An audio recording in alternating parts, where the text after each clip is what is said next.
Looks like Jennifer Lopez and Ben Affleck are officially over. Jennifer went ahead and filed for divorce from Ben on their 2-year anniversary, by the way. I see what you did there, J-Lo.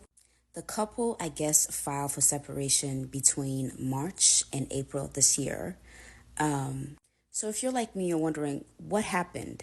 And I guess allegedly back in May 17, an insider told US Weekly that J-Lo and Ben started having issues a few months ago as Jen had started ramping up work commitments and preparing for her tour.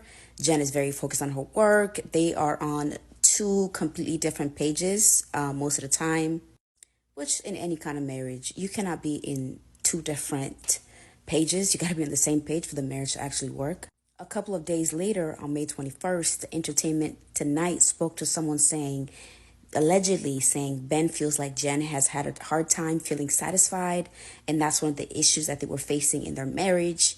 Ben is one of the only people who feels comfortable enough to be honest and real with Jen, and it's part of why Jen loves him, but also why she's upset with him. Most recently, in July, Daily Source close to the stitch said that ultimately Ben was not the person J-Lo built him up to be, and their relationship had taken too much of a toll on her, and because of this she has lost sight of who she is and what she stands for herself.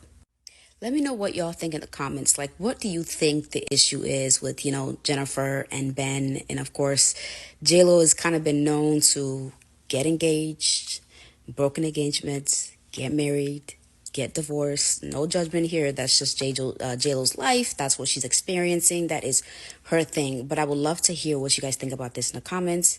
And if you are someone who's looking for a good reputation management service, let us know. Click the link in our bio and we will help you out.